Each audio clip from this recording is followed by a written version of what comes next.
Salam everyone, welcome back. This is lesson 4 of Surah Yaseen, where we're trying to understand Quranic Arabic using the Quran as a tool and teaching ourselves through these lessons. If you want to help support this channel and if you want to help make these videos spread further and benefit more people, then you can do that actually by engaging more with these videos and actually leaving comments and likes.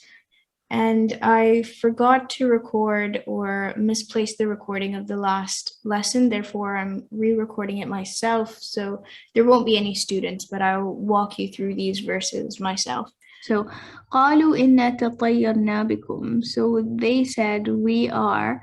So this طير is linked to, well, طير, it means birds, right? So we were discussing this in the class where they had made birds into a bad omen. And so I think that's where this word comes from, because if you remember the story of Hazrat Yusuf in the 12th surah, Surah Yusuf, there was one person who had a dream where this bird was eating from his head, and that was meant to be a bad sign, you know.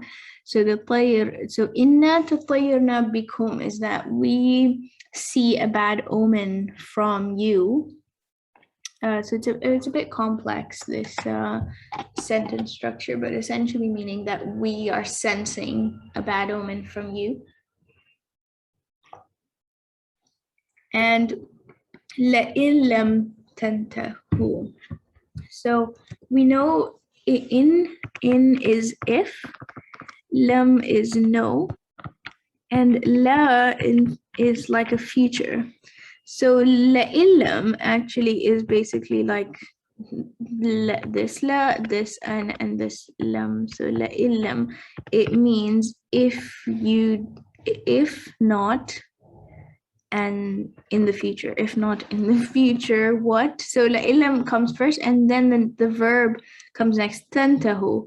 So tantahu, it seems complex, but actually we have come across it, tantahu. We're familiar with it because from intiha, you know, intiha means an end, the end. So la'illam tantahu, if you do not end this, or if you do not stop this thing, then, oh, sorry, here, yeah, لَنَرْجُمَنَّكُمْ. Now rajam means to throw stones. So لَنَرْجُمَنَّكُمْ, the la is there again, the future. نَرْجُمَنَّكُمْ, this noon is we will, rajam, stone you. نَرْجُمَنَّكُمْ, this mannakum adds more like emphasis, and also the kum meaning you, so we will stone you. وَلَا يَمَسَّنَّكُمْ, and there will yamas, you know, masa, لَيَمَسَّنَّكُمْ. So masa, we know it means like to touch or to wipe, you know, to wipe, and we will touch you, minna. So something will touch you from us. What is that? An adabun alim. So you will be touched with a painful punishment from us, or a painful torment will touch you. Alim meaning painful. So don't confuse this with the ayn, alim, that's knowledgeable. It's one of God's names. Then qalu, so again, now we have to keep track of who's speaking. So this qalu is now for the messengers now replying. So qalu ta'irukum ma'akum. They said, your ta'irukum. This is again the tayr, so your evil omen is with you. So it means like they're saying, oh, you messengers have come and you're like a bad omen to our city, etc. And you know, how many times do we see people saying like, oh, these religious people are like, they bring bad with them or whatever, like affects their country and whatnot. So they said, then replied, طَائِرُكُمْ مَعَكُمْ, that your evil omen is from you, it's coming from you and it's with you. إِن ذُكِّرْتُمْ بَلْ أَنْتُمْ قَوْمٌ مُسْرِفُونَ. So This in dhukirtum is do you, so in dhukirtum, it's an interesting one to translate. It's hard to translate word to word, but in meaning if, and the is the question. Dhukirtum, so dhakir, reminded, and tum for you. So in dhukirtum, if you were reminded, question mark. So that makes no sense. That's like the literal translation. But essentially what in dhukirtum means is that, is it because you're being reminded that you are, saying these kinds of things, or you calling it an evil omen just because you're reminded and you have this dhikr coming to you, this reminder coming to you? So it's an open-ended question. Like this bit, do you call it an evil omen because you're admonished? This beginning bit is in brackets, so it's not in the actual words. So it's implied. Bal antum qawmun musrifun. Verily, you are. Bal, nay, kind of like, oh no, that's why. No, it's because antum qawmun musrifun. You are a qawm, a people that are musrif, from transgressing. We have that dua Rabbana, something, I think it's faghfir lana dhunubana wa israfana fi amrina. So israf meaning to transgress and to go beyond the limit. So forgive us for our transgression. So this musrifun is basically the same. And the meme we were discussing in the class, it's, whenever you want to make it about a people. So Muslim, for example, is someone who is, the meme tells you like, that it's a characteristic, like it turns it into an adjective, you could say. Same with iman, someone who has iman is then a mu'min, so that kind of thing. وجاء من أقصى المدينة رجل يسعى. So جاء, we know جاء, which means coming or came.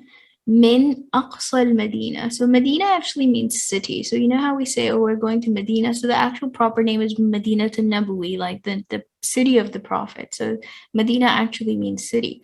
Aqsa is the farthest end. So for example, Masjid al-Aqsa is like, it's because it was at like the far corner. And it was a far place from Makkah. So Aqsa al-Madina, Rajulun Yas'a. Rajul is man, which I think you must know by now. Yas'a. Sa'a means to rush. Sa'yukum is like your actions, but you're not hurried actions, but something that you've strived for a lot, sa'yukum. So if someone is like sa'a, they've struggled to get there, and they've really strived to get there, and they've rushed to get there as well. Because actually sari'u is what it's quite similar. Sari'u. Anyway, you don't need to remember this. This is what means rush, but don't make it more difficult for yourselves. Yeah.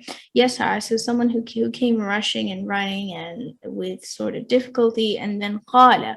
So he said, Ya qawmi, O my people, ittabi'u al-mursaleen. Now, ittabi'u. So we know tabi'un, right? Tabi'un were those who followed the messenger and the caliphs, etc. So tabi'un are those people who came next or who followed. So ittabi'u. Now this alif, you should know by now, means it's like a request form or like a command form, which is that, oh, you should do this or you do this, For example, ishrab, which means drink, as in go ahead and drink, that kind of form, right? So ittabir, which means follow al-mursaleen, the messengers. So this man came rushing and he said, oh, people. So he knew, right? And ittabi'u, again, follow man la yas'alukum ajra. So man means he who, la, no, yas'alukum. So yas'alukum is from basically السؤال سؤل سأل يسألكم. Sorry, that was horrible writing right here. But so yeah, meaning yeah is for when you've got a third person, or he or they, and kum is you. So as'al means to ask. It's from basically su'al, which means a question. And in Urdu, for example, we have sawal, which means question as well. So it's basically this word. So yas'alukum, so he asks you, right? So la yas'alukum, because there's a la here. So la yas'alukum means that he does not ask you ajra, we know, reward or payment or anything. Wahum muhtadun, and they are muhtadun from hidayah, and muhtad, someone who is rightly guided. So muhtadun meaning they are rightly guided. So this person's asking his people to actually believe in those people, believe in these messengers, because they're not asking for anything back. They're not asking for a reward.